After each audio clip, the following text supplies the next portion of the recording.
कृष्णाय वासुदेवाय हरे परमात्मने प्रणतक्लेशनाशाय गोविन्दाय नमो नमः। नमो पंकजनाभय नमो पंकजमालिने नमो पंकजनेत्राय नमस्ते पंकजांगराय। श्रीमद्भागवत महापुराण की जय। श्रीमद्भागवत महापुराण की जय। बद्री विशाल भगवान की जय।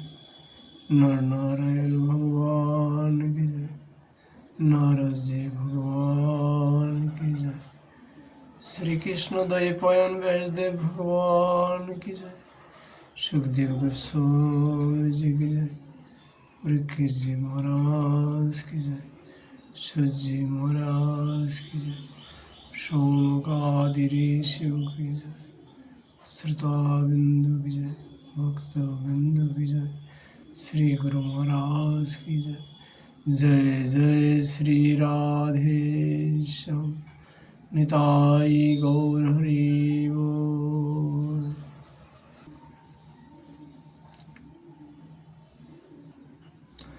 आज यह पर श्रीमद्भागवत महापुराण की 10वें स्कंद 69 अध्याय की चर्चा।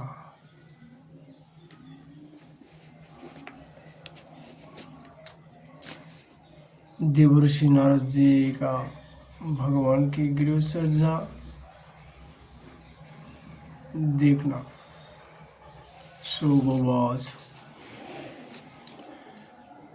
नरकं निहतं श्रुत्वा तथोदाहं सजोषितं कृष्णेनैकनवह्निनं तद्दिदृक्षु स्म नारदो।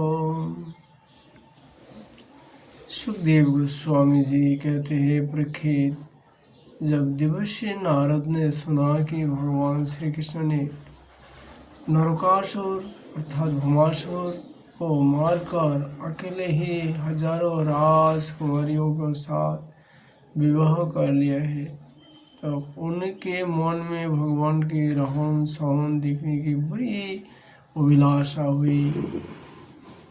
वे सोचने लगे, ओह, यह कितनी आश्चर्य की बात है कि भगवान श्री कृष्ण ने एक ही शरीर से एक ही समय 16,000 महल में अलग अलग 16,000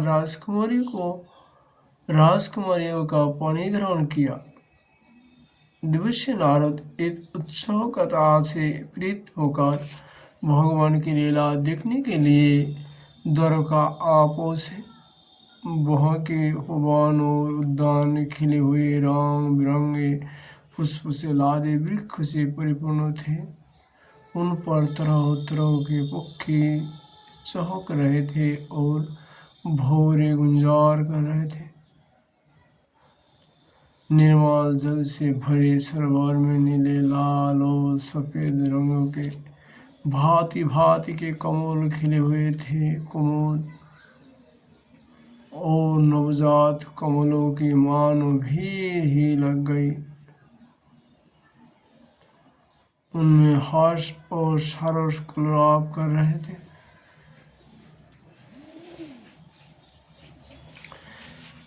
द्वारका में स्फटिक मणि और चांदी के लाख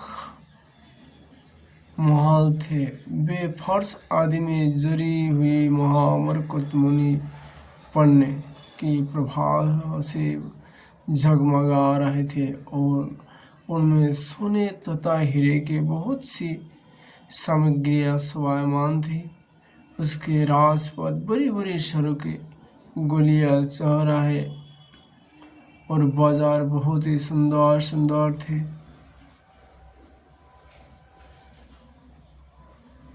घोड़शाल आदि पशुओं के रहने के स्थान, सभा भवन और देव मंदिरों के कारण उसका सौंदर्य और भी चमक उठा था। उसकी सड़कों, चौक, गलियों, दरवाजे पर छिड़काव किया गया था। छोटी छोटी झंडियाँ और बड़े बड़े झंडे जगह जगह फहरा रहे थे, जिनके कारण रास्ते पर धूप नहीं आ पाती थी। उसी द्वारका नगरी में भगवान श्री कृष्ण का बहुत ही सुंदर अंतपुर था। बड़े बड़े लोग पर उसकी पूजा प्रशंसा किया करते थे। उसका निर्माण करने के विश्वकर्मा ने अपना सारा कला कौशल, सारी कारीगरी लगाई दी थी। उस अंतपुर में अर्थात रहने का निवास में भगवान की रानियों को 16,000 से अधिक महल शोभायमान थे। उनमें से एक बड़े भवन में देवर्षि नारद जी ने प्रवेश किया। उस महल में मूंगों के खंभों, वैदज्य उत्तम उत्तम सज्जे तथा इंद्रनील मुनि की दीवारें जगमगा रही थी। वहाँ की गसे भी वैसी ही इंद्रनील मणियों से बनी हुई थी, जिनका चमक किसी प्रकार कम नहीं होती। विश्वकर्मा ने बहुत से वैसे चादवे बना रहे थे, जिनमें मोती की लोरियों की झलरें लटक रही थी। हाथी दांत के बने हुए आसन और पलंग थे, जिनमें श्रेष्ठ श्रेष्ठ मणि जड़ी हुई थी। बहुत से दासियां गले में सोने का हार पहने और सुंदर वस्त्र में सुसज्जित होकर तथा बहुत से सेवक भी जामा पगड़ी और सुंदर सुंदर वस्त्र पहने तथा जराऊ कुंडल धारण किए अपने अपने काम में व्यस्त थे और महल की शोभा बढ़ रहे थे।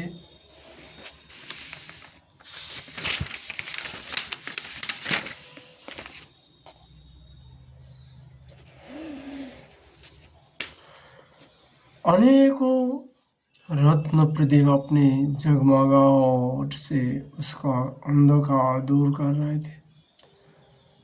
अगर की धूप देने के कारण झरोखों से धुआं निकाल रहा था। उसे देखकर रंग बिरंगे मणिमय सज्जों पर बैठे हुए मोर बादलों के भ्रम से कूक कूक कर नाचने लगते।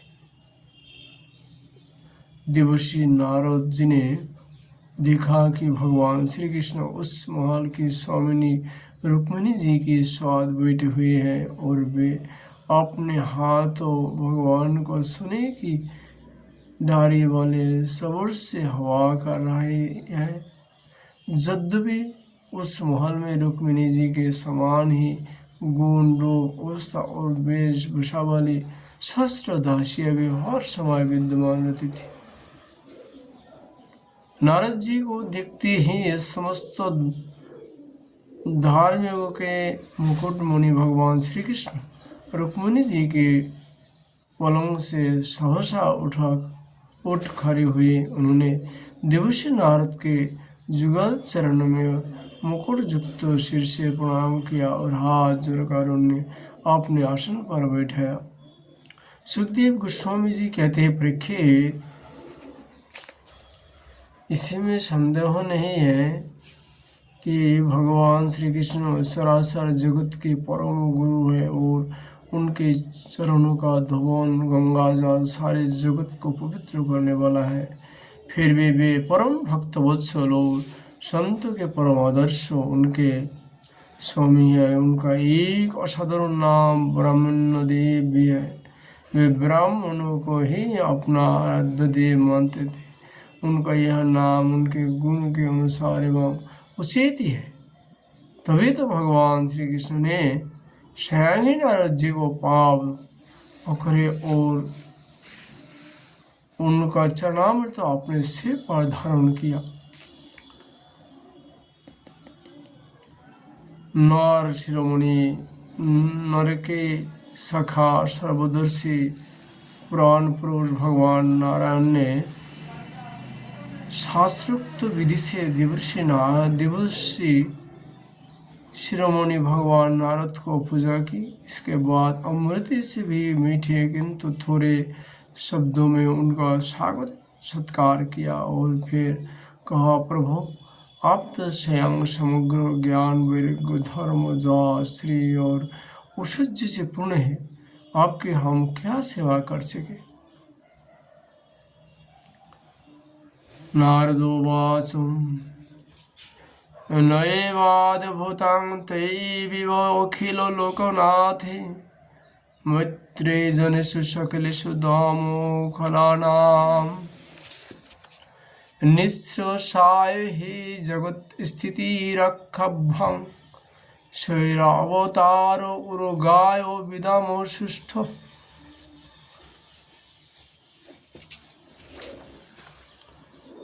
देवर्षि नारद ने कहा, भगवान अब समस्त लोगों के एकमात्र स्वामी हैं, आपके लिए यह कोई नई बात नहीं है कि आप अपने भक्त जन से प्रेम करते हैं और दुष्टों को दंड देते हैं। परम यशस्वी प्रभु, आपने जगत की स्थिति और रक्षा के द्वारा समस्त जीवों का कल्याण करने के लिए स्वेच्छा से अवतार ग्रहण किया है। भगवान, यह बात हम भलीभांति जानते हैं। यह बड़े सौभाग्य की बात है कि आज मुझे आपके चरण कमलों के दर्शन हुए हैं। आपके यह चरण कमल संपूर्ण जगत को परम साम्य मोक्ष देने में समर्थ है। जिनके ज्ञान की कोई सीमा नहीं है, वे ब्रह्मा शंकर आदि सदा सर्वदा अपने हृदय में उनका चिंतन करते रहते हैं। वास्तव में वेद से शरण ही संसार रूप कुएं में गिरे हुए लोगों को बाहर निकालने के लिए अवलंबन है। आप ऐसे कृपा कीजिए कि आपके उन चरण कमलों का स्मृति सर्वदा बनी रहे और मैं चाहे जहाँ जैसे रहो उनके ध्यान में तन्मय रहो। सुखदेव गोस्वामी जी कहते हैं, परीक्षित, उसके बाद देवर्षि नारद जी योगेश्वरों के भी ईश्वर भगवान श्री कृष्ण की जोगमाया का रहस्य जानने के लिए उनकी दूसरी पत्नियों को महल में गए। वहाँ उन्होंने देखा कि भगवान श्री कृष्ण अपनी प्राण प्रिया और उद्धव जी को सौसार खेल रहे हैं। वहाँ भी भगवान ने खड़े होकर उनका स्वागत किया, आसन पर बैठाया और विविध सामग्री द्वारा बड़ी भक्ति से उनकी अर्चा पूजा की। इसके बाद भगवान ने नारद जी से अनजान की तरह पूछा, आप यहाँ कब पधारे? आप तो परिपूर्ण आत्मा राम, आप तो काम है और हम लोग हैं अपूर्ण। इस अवस्था में भला हम आपकी क्या सेवा कर सकते हैं? फिर भी ब्राह्मण श्रव नारद जी, आप कुछ न कुछ आज्ञा अवश्य कीजिए और हमें सेवा का अवसर देकर हमारा जन्म सफल कीजिए। नारद जी यह सब देखकर सुनकर चकित और विस्मित हो रहे थे। वे वहाँ से उठकर चुपचाप दूसरे महल में चले गए। उस महल में भी देवर्षि नारद ने देखा कि भगवान श्री कृष्ण अपने नन्हे नन्हे बच्चों को दुला रहे। वहाँ से फिर दूसरे महल में गए तो क्या देखा है कि भगवान श्री कृष्ण स्नान की तैयारी कर रही है।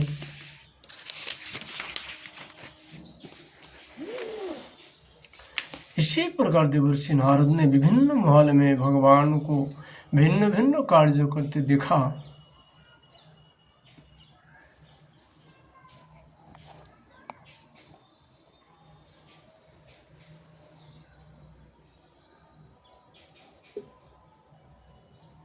कोई वे यज्ञों कुंड में हवन कर रहे हैं, तो कोई पंच महायज्ञ से देवता आदि को आराधना कर रहे हैं, कोई ब्राह्मणों को भोजन करा रहा है, तो कोई यज्ञों का अवशेष स्वयं भोजन कर रहे हैं, कोई संध्या कर रहे हैं, तो कोई मौन होकर गायत्री का जप कर रहा है, कहीं हाथ में ढाल तलवार लेकर उनको चलाने की पितरे बदल रहे हैं, कोई घोड़े हाथी अथवा रथ पर सवार होकर श्री कृष्ण विचरण कर रहे हैं, कोई पलंग पर सो रहा है तो कोई बंदी जान उनकी स्तुति कर रहा है। किसी महल में उद्धारवादी मंत्रियों के साथ किसी गंभीर विषय पर परामर्श कर रहा है तो कोई उत्तम उत्तम वरांगनाओं से घिर कर जल क्रिया कर रहा है। कोई श्रेष्ठ ब्राह्मणों को वस्त्र आभूषण से सुसज्जित गौ का दान कर रहा है तो कोई मंगलमय इतिहास पुराणों का श्रवण कर रहा है। कोई किसी पत्नी के महल में अपने प्राण प्रियों के साथ हास्य विनोद की बातें कर रहा है तो कोई धर्मों का सेवन कर रहा है, कोई अर्थ का सेवन कर रहा है। धन संग्रह और धन वृद्धि के कार्य में लगे हुए हैं तो कोई धर्मानुकूल गृहस्थी उचित विषयों का उपभोग कर रहा है। कोई एकांत में बैठकर प्रकृति से अतीत पुराण पुरुष का ध्यान कर रहा है तो कोई गुरुजनों को इच्छित भोग सामग्री समर्पित करके उनको सेवा शुश्रूषा कर रहे हैं। देवर्षि नारद ने देखा कि भगवान श्री कृष्ण किसी के साथ युद्ध की बात कर रहे हैं तो किसी की साथ संधि की। कोई भगवान श्री बलराम जी के साथ बैठकर सत्पुरुष के कल्याण के बारे में विचार कर रहे हैं। कोई उचित समय पर पुत्र और कन्याओं का उनके सदृश पत्नी और वरों के साथ बड़ी धूमधाम से विधिवत विवाह कर रहे हैं। कोई घर से कन्याओं का विदा कर रहे हैं तो कोई बुलाने की तैयारी में लगे हुए हैं। जगत सारे सार भगवान श्री कृष्ण के इन विराट उत्सव को देखकर सभी लोग विस्मित हो गए।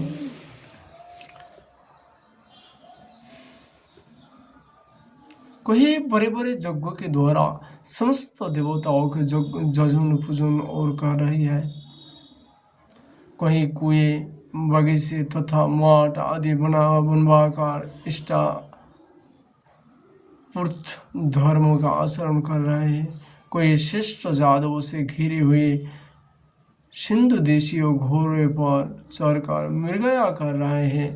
इस प्रकार यज्ञों के लिए मध्य पशुओं के संग्रह कर रहे हैं और कोई पूजा में तथा अंतपुर के महल में वेश बदलकर छिपे रूप से सबका अभिप्राय जानने के लिए विचरण कर रहे हैं। क्यों ना हो भगवान श्री जोगेश्वर जो है। सुखदेव गोस्वामी जी कहते हैं, परीक्षित इस प्रकार मनुष्यों की सी लीला करते हुए ऋषिकेश भगवान श्री कृष्ण की जोगमाया का वैभव देखकर देवर्षि नारद जी ने मुस्कुराते हुए उनसे कहा, जोगेश्वर आत्मदेव, आपकी जोग माया का ब्रह्मा जी आदि बड़े बड़े मायावियों के लिए भी अगम्य है, परंतु हम आपकी जोग माया का रहस्य जानते हैं, क्योंकि आपके चरण कमल की सेवा करने से वह स्वयं हमारे सामने प्रकट हो गई है। देवताओं के भी आद्यदेव भगवान चौदह भगवान आपके सुजस से परिपूर्ण हो रहे हैं। और मुझे आज्ञा दीजिए कि मैं आपकी त्रिभुवन पावनी लीला का गान करता हुआ उन लोगों में विचरण करूं। भगवान उवाच ब्राह्मण धर्मास्सो भक्तहं कर्ता तदनुमोदिता तच्छलक्ष्य जल्लोको मे मम स्थितः पुत्रमाविदः। भगवान श्री कृष्ण जी ने कहा, देवर्षि नारद जी, मैं ही धर्म का उपदेशक, पालन करने वाला और उसका अनुष्ठान करने वालों का अनुमोदन करता भी हो, इसलिए संसार को धर्मों की शिक्षा देने के उद्देश्य से ही मैं इस प्रकार धर्मों का आचरण करता हूँ। मेरे प्यारे पुत्र, तुम मेरी यह जोगमाया देखकर मोहित मत होना। श्री सुखदेव श्री शुकवाच एत्ताचरन्तं सद्धर्मं पावनं गृहमेदिनं तमेव सर्वगेहेषु संतमेकं ददर्शः।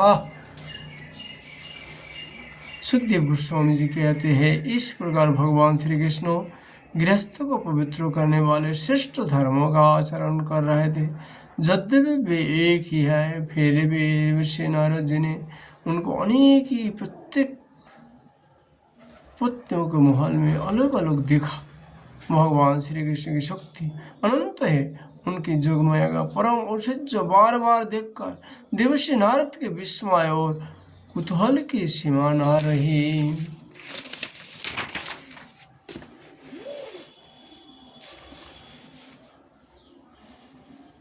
द्वारका में भगवान श्री कृष्ण गृहस्थों की भांति वैसा आचरण करते थे मानो धर्म, अर्थ और काम रूप पुरुषार्थ में उनकी बड़ी श्रद्धा हो। उन्होंने देवर्षि नारद का बहुत सम्मान किया। वे अत्यंत प्रसन्न होकर भगवान का स्मरण करते हुए वहां से चले गए। राजन, भगवान नारायण सारे जगत के कल्याण के लिए अपनी अत्यंत महाशक्ति जोगमाया को स्वीकार करते हैं और इस प्रकार मनुष्यों से लीला करते हैं।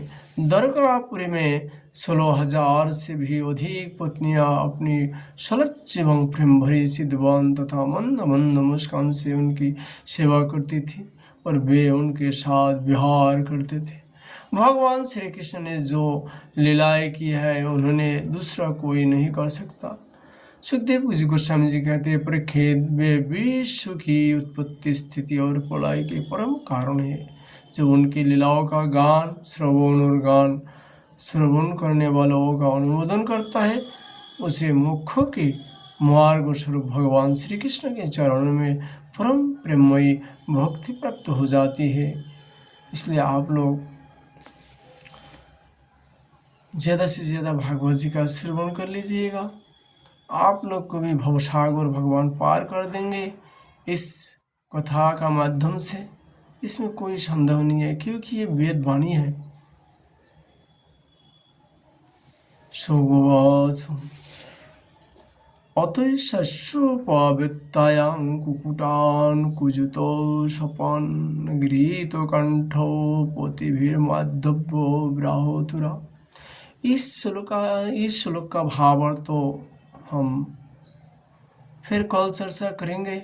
आज हम लोग भगवत जी की कथा यही विश्राम करता हूँ। इति श्रीमद्भागवते महापुराणे पारमहंस्यां संहितायां दशमे स्कन्धे उत्तरार्धे कृष्ण गृहस्थ दर्शन नाम 69 अध्याय। जय श्री कृष्ण, जय श्री राधे।